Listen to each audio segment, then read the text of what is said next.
राजनीति संभावनाओं का खेल है और बात जब बिहार में राजनीति की हो तो फिर बात ही क्या है।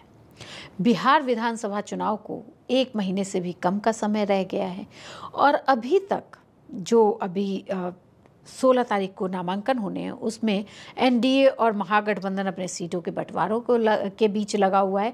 इसी सरगर्मी को देख के बीच जो नया खेला बिहार में हो गया है वो हो गया है थर्ड फ्रंट। AIM के साथी और मिलके उन्होंने क्या किया, एक थर्ड फ्रंट को बिहार में पहुंचा दिया है।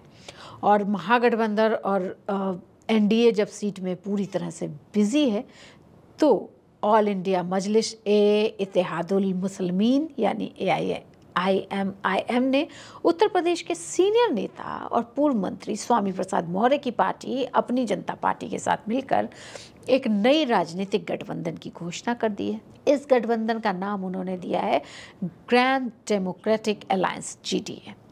यानी बिहार में 2 मोर्चे तो पहले से ही थे, तीसरा मोर्चा है GDA। वैसे सारी दुनिया का चुनाव एक तरफ और बिहार का चुनाव दूसरी तरफ, ऐसे नहीं कहा जाता है। राजनीति देखनी हो तो बिहार की ही देखने को मिलती है, क्योंकि वहाँ पे ना सब कुछ मिनट में चेंज होता है। अब देखिए ना, पिछली बार जो थर्ड फ्रंट बनाए हुए थे वो इस बार एनडीए के साथ हैं और कल तक जो नीतीश कुमार यानी जदयू के साथ थे और उनके दाहिना हाथ कहे जा रहे थे वो अब वहाँ पर पार्टी बनाकर अपने बिहार में ज़मीन तलाश रहे हैं। बिहार की जनता अब जाति के साथ मुद्दों पर बात करती है। फर्स्ट टाइम वोटरों को लुभाया जा रहा है। 14 लाख से अधिक इनकी संख्या है, जिसे लेकर सारी पार्टियां जो हैं जद्दोजहद में लगी हैं कि किसकी तरफ ये वोट देंगे और यही निर्णायक होंगे। ऑपरेशन सिंदूर में जमकर विदेश में भारत की तारीफ और पीएम मोदी का साथ देने वाले AIM के मुखिया ओवैसी हैदराबाद छोड़कर बिहार में डेरा जमाए हुए हैं और तीसरा मोर्चा उसकी घोषणा इन्होंने ही की है। AIM के प्रदेश अध्यक्ष अख्तरुल ईमान ने इस गठबंधन की औपचारिक घोषणा तो कल कर दी थी। बिहार में 2 बड़े गठबंधन एनडीए और महागठबंधन के बीच तीसरे मोर्चे की नींव जो रखी गई है वो किस तरह और किस करवट बैठेगी इसको तो समय बताएगा।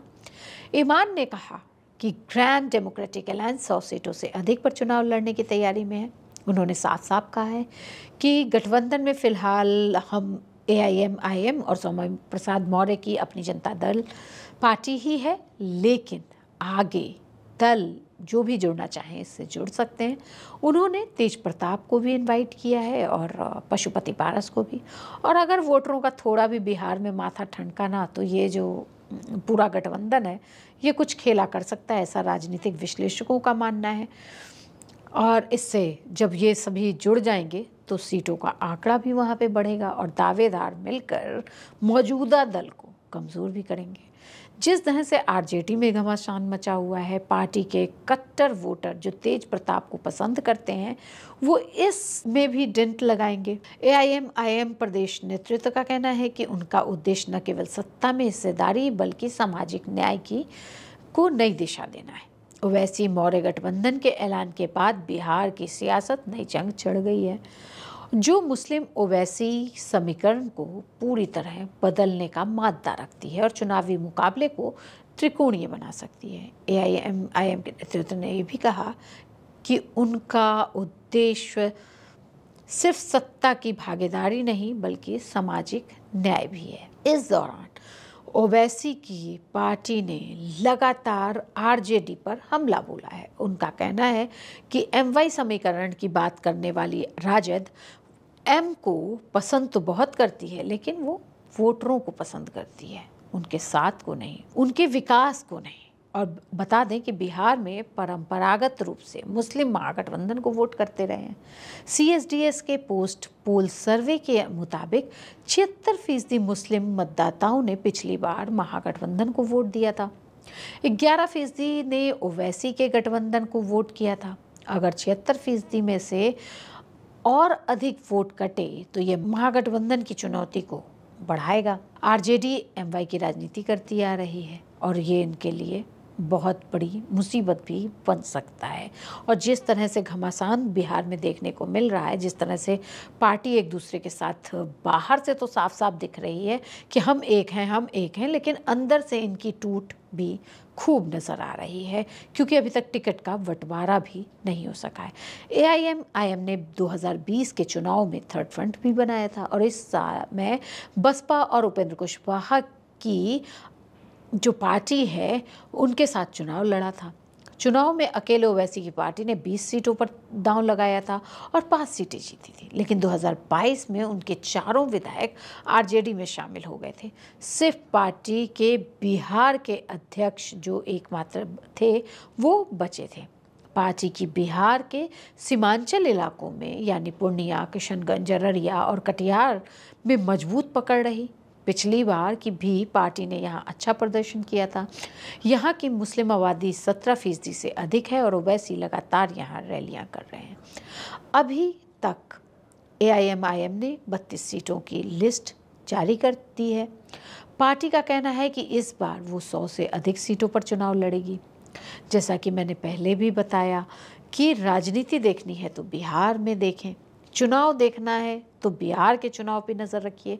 वहाँ से आपको पता चलेगा कि चुनाव क्या होता है, राजनीति कैसी होती है, और ये सब हमें देखने को मिल रहा है।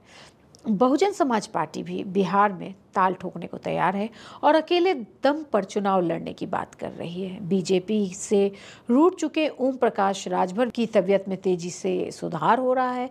पिछले दिनों उन्हें स्ट्रोक आया था और NDA से सीट न मिलने के बाद वो अलग राह पकड़ने की बात कर रहे हैं। सुभाषपा के मुखिया भी जो ओम प्रकाश राजभर हैं, बिहार में 153 सीट पर चुनाव लड़ने का ऐलान किया है। असदुद्दीन ओवैसी की पार्टी ने अभी जिन 32 सीटों पर चुनाव लड़ने की बात कही है, उन्हें 60% से अधिक मुस्लिम आबादी 7 सीटें शामिल है। बहादुरगंज, कोचराधाम, किशनगंज, अमौर, वापसी, बलरामपुर, चौकीहाट 40 से 60% के बीच 5 सीटें हैं। ठाकुरगंज, कस्बा, प्राणपुर, कदवा, अररिया 25 से 40% के बीच 12 सीटें हैं। मनिहारी, बरारी, ढाका, नरकटियागंज, भागलपुर, सिवान, जाले, केवटी, दरभंगा, ग्रामीण, गौड़ा, बौराम, गाजपट्टी, बिस्फी यानी 32 में से 24 सीटों पर मुस्लिम आबादी 1/4 से अधिक है।